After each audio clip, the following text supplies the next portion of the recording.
네, 안녕하세요. 꿀잠입니다. 네, 안녕하세요. 예림입니다. 오늘은 한배 쇼펀비 전략을 다뤄볼 건데, 한배 쇼펀비 전략 들어봤어? 네, 슈퍼지션을 잡아가지고 펀딩비 받는 거 말하는 거죠. 맞아. 첫 수업으로 한배 숏을 다루는 이유가 있어. 첫 번째로 한배 숏 전략을 통해서 코인 M이라는 생소한 상품의 개념을 공부할 수가 있고, 해지의 개념을 공부할 수 있어. 그리고 펀딩피의 개념도 공부할 수 있고, 한배 숏 전략은 거의 리스크가 없이 연평균 11.3%의 확정 수익을 얻을 수 있어. 그리고 마지막으로 실전 적용까지 오늘 다 해볼 거라서 오늘 수업만 집중하면 누구나 쉽게 따라할 수 있어. 하나의 상품에 되게 다양한 개념들이 들어가 있네요. 그래. 하나씩 다뤄보도록 하자. 네. 코인엠 상품을 보려면 거래소 화면을 보자. 상단에 퓨처스로 가보면 세 가지 상품이 있지. USDT M 퓨처, USDC M 퓨처, 그리고 마지막에 코인엠 퓨처라고 있지. 대부분의 사람들이 이 중에 USDT 퓨처만 쓰면 된다고들 하는데 실제로는 그렇지 않아. 모든 상품들이 사용자가 있고 수요자가 있기 때문에 존재하는 거겠지. 실제로 나한테 셋 중에 한 가지 상품만 쓸 수 있다고 하면 나는 코인앤 퓨처를 사용할 것 같아. 저 세 가지가 어떤 건지 알아보자. 예를 들어서 내가 1,000원으로 빵을 한 개 산다고 했을 때 빵을 사기 위해 필요한 1,000원은 베이스 통화 또는 표시 통화라고 부르거든. 네. 그리고 내가 사는 빵은 기초 자산, 영어로 underlying asset이라고 부르지.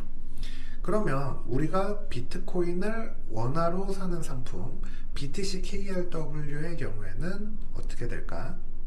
그러면 비트코인이 기초 자산이 되고 원화가 베이스 통화가 되겠죠? 그렇지.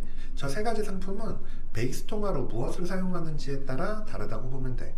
USDTM은 USD 테더로 코인을 거래하는 상품, USDCM은 USD 서클로 코인을 거래하는 상품, 마지막으로 코인M은 코인으로 코인을 거래하는 상품을 말하지. 그러면은 USDT랑 USDC 둘 다 스테이블 코인인 거죠? 그렇지. 앞에 USD라는 US 달러라는 표시가 붙어 있지. 둘 다 달러랑 1대1로 패깅된 스테이블 코인이야. 그 뒤에 붙어 있는 부분에 퓨처스는 선물 상품을 말하는데 선물 상품에 대한 자세한 얘기는 다음에 하도록 하고 선물 상품에 대해서는 두 가지 특징만 알고 넘어가자. 첫 번째로 오르는데 베팅할 수도 있고 내리는데 베팅할 수도 있는 상품이다. 두 번째로 가지고 있는 베이스 통화 대비 최대 몇십 배의 매매가 가능하다. 그리고 퓨처스 뒤에는 perpetual이라고 되어 있는 게 있고 delivery라고 되어 있는 게 있지. perpetual은 만기가 없는 선물, 딜리버리는 만기가 있는 선물이야. 딜리버리라는 단어의 뜻이 배달죠. 그치, 네. 만기가 되면 배달을 받는 거야. 쇼펀비 전략에서는 퍼페추얼 상품을 사용할 거야. 그럼 이름을 붙여서 읽어보면 BTC USDT Perpetual Future라는 말을 풀어보면 USDT로 비트코인을 거래하는 만기 없는 선물 상품이다. 이렇게 정리할 수 있을 것 같아. 그 다음으로 했지. USDT나 USDC의 경우에 베이스 통화가 스테이블 코인이기 때문에 달러로 거래하니까 이해가 쉬운데 코인으로 거래를 코인을 한다. 이건 좀 직관적으로 이해하기 쉽지 않을 거야. 베이스 통화와 기초 자산이 똑같기 때문에 이게 직관적으로 이해하기가 쉽지가 않지. 그래서 예를 한번 들어보자. 일본에 집을 한 채 사기로 했는데 1억 원을 1,000만 엔으로 바꿨어. 그래서 1,000만 엔짜리 아파트를 샀어. 이 경우에는 어떻게 되지? 그러면 베이스 통화는 엔화가 되고 기초 자산은 집이 되겠죠? 근데 시간이 지나서 엔화의 가치가 2배 오르고 집값의 가치가 50% 올랐어. 그러면 아파트의 가격은 50% 올랐으니까 1,500만 엔이 됐겠지. 근데 아파트를 팔고 다시 원화로 바꾸면 엔화의 가치가 2배로 올랐으니까 3억 원이 되어 있겠지. 네. 이렇게 기초 자산과 베이스 자산의 가치를 각각 오르면은 두 가지를 곱하면은 실제 수익률이 되게 돼 있어. 이 경우에는 1억 원 곱하기 1.5 곱하기 2 해서 3억 원이 된 거지. 반대의 경우도 마찬가지야. 집값은 2배로 올랐는데 NOI 가치는 절반으로 떨어졌어. 그러면 1억 원 곱하기 2 곱하기 2분의 1 하면 1억 원. 그러니까 자산의 변화가 없게 되는 거지. 네. 이걸 코인에 적용을 해보자. 내가 비트코인으로 비트코인의 상승에 걸었어. 상승에 건 상품은 코인 앤 퍼페추얼 퓨처야. 이걸 거래하기 위해서 기초자산인 비트코인을 100만원어치 샀어. 그리고 그 100만원어치 비트코인으로 비트코인이 상승한다에 베팅했어. 즉 롱포지션에 베팅을 했어. 그리고 시간이 지나서 비트코인의 가치가 200만원이 됐어. 그러면 내가 이 거래를 하기 위해서 구매한 기초자산인 비트코인도 2배, 표시자산인 비트코인도 2배. 그러면은 실제로 내 자산은 이 2배 곱하기 2배 해가지고 총 4배가 됐겠죠. 그렇지. 반대로 시간이 지나서 비트코인의 가치가 50% 하락됐어. 그러면은 표시자산도 2분의 1 하고 그 기초자산도 2분의 1 해가지고 총 4분의 1이 손해가 났을 거예요. 그렇지. 즉 내가 구매한 기초자산의 물량과 동일한 만큼 표시자산을 구매할 경우에는 오를 때 2배로 수익이 생기고 떨어질 때는 손실이 2배가 되지. 여기까지 이해됐지? 네. 이번엔 반대 포지션인 숏 포지션의 경우를 생각해보자. 비트코인을 이용해서 비트코인이 하락한다에 베팅을 한 거야. 그리고 비트코인의 가치가 100만원에서 200만원으로 상승을 했어. 그러면 나는 비트코인이 하락한다에 베팅을 했기 때문에 비트코인이 2배 올랐으니까 나는 반토막이 났겠지? 그치? 네. 그런데 내가 숏 베팅을 하기 위해서 구매한 비트코인의 가치는 2배가 됐네. 그러니까 내 자산은 2분의 1 곱하기 2 해가지고 그 원금 그대로일 거예요. 네. 그렇지. 반대로 비트코인이 하락한다고 해도 똑같아. 내가 숏 포지션에서 수익이 난 만큼 베이스 통화의 가치는 떨어지기 때문에 결국 내 자산 가치는 변하지 않겠지. 근데 개념이 좀 이해하기 힘든데 그러면은 굳이 이렇게 안 하고 그냥 현물 비트코인을 산 만큼 USDT M에서 숏 포지션을 잡는 거랑 똑같은 거 아닌가요?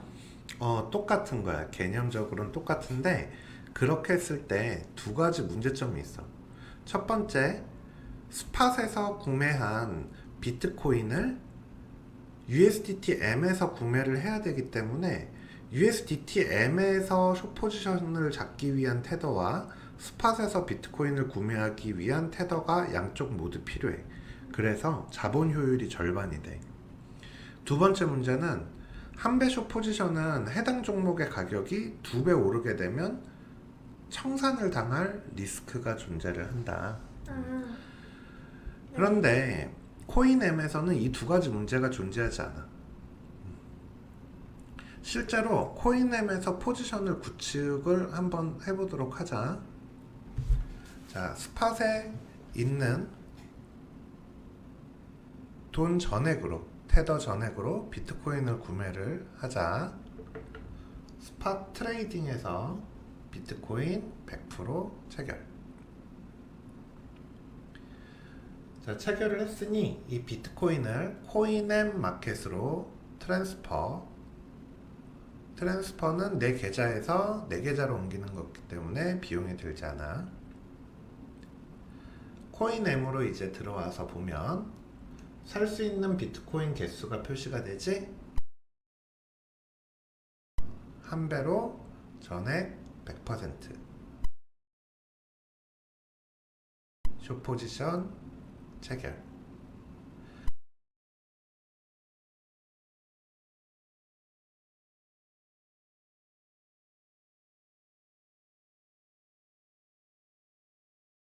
자, 이제 같은 상품에 대해서 롱 포지션과 숏 포지션이 같은 개수만큼 잡혀 있기 때문에 내 포지션은 가격 변화에 노출되지 않게 되는 거야. 네. 그런데 왜 이 짓을 했을까? 가격 변화에 노출되지 않게 됐는데 그러면 오르건 내리건 상관없는 건데 여기서 이제 펀딩 피라고 불리우는 개념에 대해서 알아야 되는데 펀딩 피에 대해서 구조에 대해서만 얘기해 보도록 하자. 펀딩 피는 8시간에 한 번씩 숏 포지션과 롱 포지션이 주고받게 되어 있는데, 펀딩 피를 구성하는 요소에는 프리미엄 인덱스와 인터레스트 레이트 두 가지로 구성되어 있어. 프리미엄 인덱스는 선물 가격 빼기 현물 가격의 퍼센트의 8시간 평균이야. 인터레스트 레이트는 이자율인데, 이 이자율은 8시간마다 0.01%로 고정되어 있어. 네. 펀딩 피를 계산하는 공식은 이렇게 돼. 펀딩 피는 프리미엄 인덱스 플러스 클램프. 이 클램프란 이자율 빼기 프리미엄 인덱스의 값이 마이너스 0.05랑 0.05 사이일 때는 이자율 마이너스 프리미엄 인덱스의 값이 출력되도록 되어 있어. 이 사이에 이자율 마이너스 프리미엄 인덱스의 값이 들어있는 경우의 예를 한번 들어보자. 프리미엄 인덱스의 값이 0.03인 경우를 보면 이자율 0.01에 프리미엄 인덱스 0.03을 빼게 되지. 그런데 앞에 프리미엄 인덱스의 값이 0.03이 있지. 그러니까 결과적으로 프리미엄 인덱스 값은 소거되고 인터레스트 레이트인 0.01만 남게 되는 거지. 프리미엄 인덱스의 값이 0.07인 경우를 한번 살펴보면 이자율 0.01 빼기 프리미엄 인덱스 0.07이 마이너스 0.06이 되지. 아까 얘기한 마이너스 0.05랑 플러스 0.05 구간에 속하지 않지? 네. 이럴 경우에는 마이너스 0.05가 출력이 돼. 그러면 프리미엄 인덱스 0.07 빼기 0.05는 0.0이라는 펀딩 피가 되는 거지. 프리미엄 인덱스 값이 마이너스 0.04에서 0.06 사이에 위치하게 되면 펀딩 피는 0.01로 고정이라는 거야. 그런데 이 프리미엄 인덱스의 값은 특별한 일이 아니고는 마이너스 0.04랑 플러스 0.06 사이에 위치하게 돼. 왜냐면 선물과 현물의 가격 차이가 나게 되면 차익거래 물량이 대체로 들어와서 그 값이 좁혀지거든. 결론적으로 특별한 상황이 아닌 한 대부분의 펀딩 피는 8시간에 한 번 롱이 숏에게 0.01%를 지불한다. 그냥 숏이 8시간마다 0.01을 받는다. 대체로.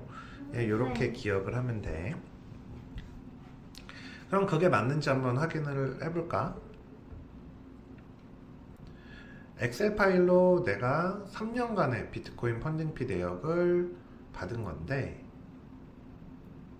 어때? 이 그래프는 펀딩 피를 지속적으로 받았을 때 수익 그래프야. 굉장히 꾸준히 하지? 네. 자, 그러면 평균을 내볼까?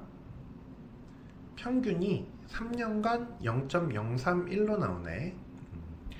이론적인 펀딩 피가 8시간에 0.01이기 때문에 곱하기 3 해서 0.03이 나오게 되는데, 오히려 이론적인 평균값보다 약간 높은 값이 나왔어. 여기에 365일을 곱하면 11.42%가 나오네. 실제로는 복리로 불어넣을 테니 이것보다 더 커질 거야. 방금 살펴본 펀딩 피 누적 그래프를 보면 알듯이 단 한 번도 아래로 쳐진 부분이 없지. 그래서 조금 수익이 낮을 때도 있고 높을 때도 있지만 확정 수익이라고 할 수 있는 거야. 그럼 실제로 운영을 어떻게 할까? 아까 포지션 잡아놓은 거 있지? 그게 네. 끝이야. 그럼 아까 한 게 다인 거예요? 진짜 끝났어. 끝이고 이제 가끔씩 들여다보면 8시간에 한 번씩 펀딩 피가 들어오겠지? 여기 상단에 펀딩 피 남은 시간이 보이지? 네. 이 시간이 지나면은 어떤 자산으로 펀딩 피가 들어올까? 비트코인을 샀으니까 펀딩 피도 비트코인으로 들어오겠죠? 비트코인을 사서 펀딩 피가 비트코인으로 들어오는 건 아니고, 비트코인으로 샀기 때문에 비트코인으로 들어오는 거야. 우리는 코인은 마켓에서 거래했기 때문에 베이스 자산이 비트코인이니까 비트코인이 들어오는 거고, 네. USDT 마켓이면은 테더로 들어오게 되겠지. 펀딩 프로 지금 받은 금액이 하루 이틀로는 아주 작은 값이기 때문에 신경 쓸 필요 없고, 가끔 한 번씩 늘어난 비트코인 개수만큼 숏 포지션을 추가하면 그때마다 완벽한 1대1 해지 상태를 유지할 수 있어. 그럼 마지막으로 정리를 해보자. 숏 펀비하는 방법. 첫째, 스팟에 있는 태도로 비트코인을 산다. 둘째, 구매한 비트코인을 코인M 계정으로 트랜스퍼해서 옮긴다. 셋째, 코인M 퍼페추얼에서 보유한 비트코인의 개수만큼 똑같이 숏 포지션을 잡는다. 마지막으로는 이제 펀딩비로 받은 비트코인만큼 숏 포지션을 추가한다. 그렇게 하면은 연 11.4%의 확정 수익이 완성되는 거야. 네. 자, 첫 실전을 해보니까 어때? 조금 복잡한 부분도 있었지만 일단 가격 노출 없이 안전하게 연 11% 이상 확정 수익을 낼 수 있다는 부분이 굉장히 메리트가 큰 것 같아요. 이런 전략이면 부담 없이 매매할 수 있을 것 같아요. 그래, 지금부터 공부할 때마다 늘 그 전략을 계속 해가지고 지루하지 않게 계속 유지해 나가면서 추가해서 포트폴리오를 늘려나가면 될 것 같아. 여러분도 수고하셨습니다.